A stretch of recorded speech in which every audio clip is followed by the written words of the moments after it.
Go ahead. Hello. Hello. This is your breakfast. Wow. Okay, excellent. That looks so tasty and well presented. What is this? It's a canoa big breakfast. It's got sauces, bacon, Right. egg. Canoa big breakfast. So this is bacon and egg roll. Bacon and egg roll Put it with? here Yep. with some avocado on the side. Okay, may I know your name, please? My name is Rina.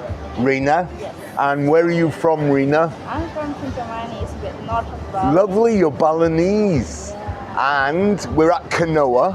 Yeah. Yes, and this is Legion. Yes.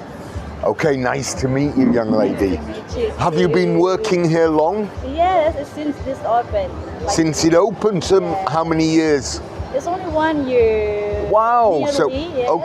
okay. Well, thank you very much, and I will enjoy. Hope you like it. Yeah, oh, I'm sure I will. Wow, this looks really tasty and well presented. So, today we're going to talk about the Soeharto years. In fact, we'll be doing at least a couple of videos on this. Soeharto was a, we could say dictator, president for 30 years, from approximately 1968 to 1998. And I'll be talking specifically about my first 12 years in Indonesia, from 1986 to 1998.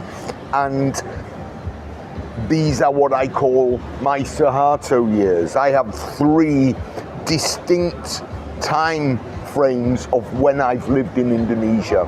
So I'm going to enjoy my breakfast. I'll tell you how it was, and let's dig in after breakfast. Thank you. Hi.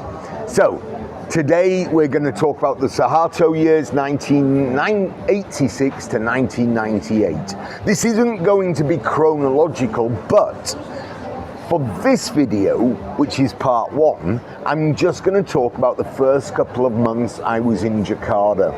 So let's set the scene. I'm coming back from Australia. I'd already stayed at the Wisma EC, Wahid Azim 168, and of course, I loved it there. So back in the taxi on the way to Wahid Azim after my Australian trip, I was so elated to be back in Indonesia. I'm almost embarrassed to say I'm throwing coins out of the taxi. I'm so elated because in those days there were no toll roads. It was back roads all the way into the city. And there's some kids, yo, I'm happy. And I mean, I'd loved my, I think, 3 weeks in Indonesia prior to going to Australia. And remember, I'd also be told there might be work. Anyway, get to Wisma EC, meet Michelle, who I would live with for pretty much the Soeharto years, and off we go. So, for the first few weeks, we're at Wisma EC.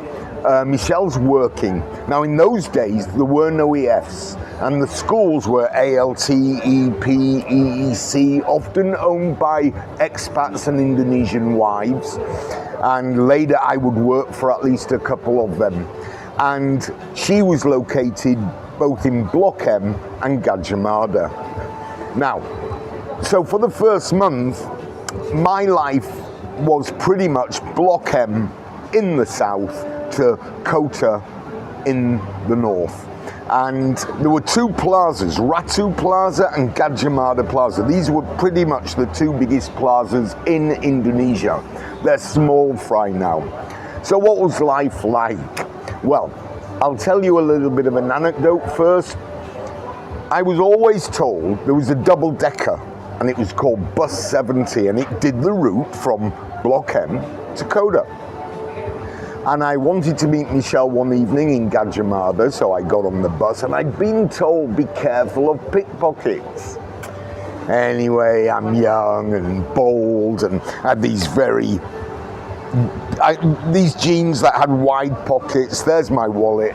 In I go to the bus. I'm kind of shoved. It's not overly busy. Where's my wallet? Oh my God. Now, of course, my wallet had all my Aussie dollars. It had my driver's license. Where's my wallet? someone taps me on the shoulder. It's there. Oh, I'm thinking, what a dummy I am. Of course, when I pick it up, there's nothing in it. Now, at the front of the bus, there was a man with scars, and I'd been told specifically, be careful of a man with scars.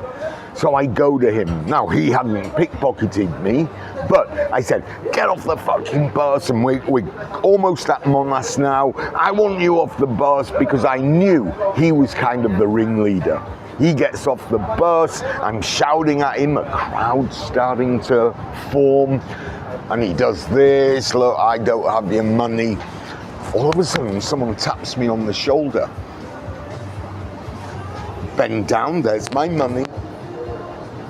Everything's there. Look up, they are gone. They're nowhere to be seen. They decided that they wouldn't sacrifice this man for a beating at least, just for that 100, 200 Aussie dollar. But I was lucky, but you've got to fight for what you want, right? So, when I got there, there was a place called Bakmi Gajah. One of the most famous places in Indonesia for eating is Bakmi GM, but in those days, it was called Bakmi Gajah. Why? It's Gajah Mada is a hero, but for some reason, during the Soeharto years, they stated that no business can have a hero's name. So Bakmi Gajah Mada, very clever, became Bakmi GM. So there's a story a lot of people don't know. Now, another thing, the rupiah, the maximum note for a rupiah was 10,000 rupees. So later, when I got paid, my first wage was 2 million rupees, which was a lot of money. It was about $1,000 at least, maybe $1,400. So it was a lot of money. And it would be, because of course, you're getting 10,000 root notes. In those days, there were no ATMs. There were no toll roads. There were no debit cards. You were flying by the skin of your teeth. And it was a fantastic time, I must admit.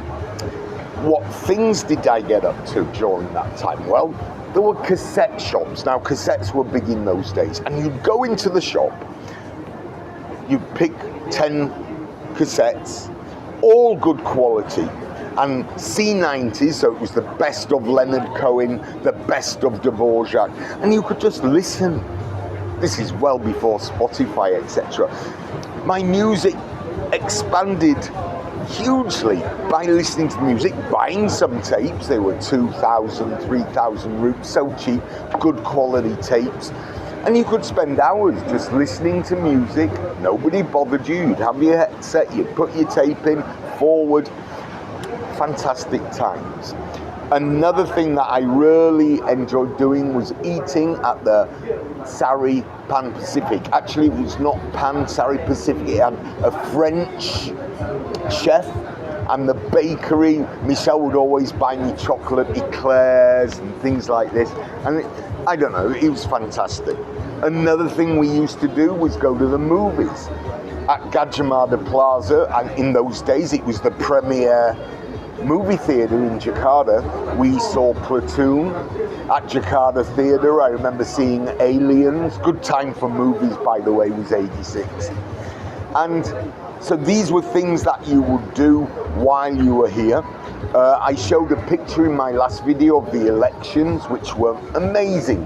You know, you'd have PDI, PPP, Golkar, each day a huge rally, colourful, always PDIP, not P, no P, PDI were always the most colourful, and generally no problems at all. So that's a bit of a setup to what I'm going to be talking about. As I said, these are different times to what we see now. And I met some amazing people those first few months. That's it for now.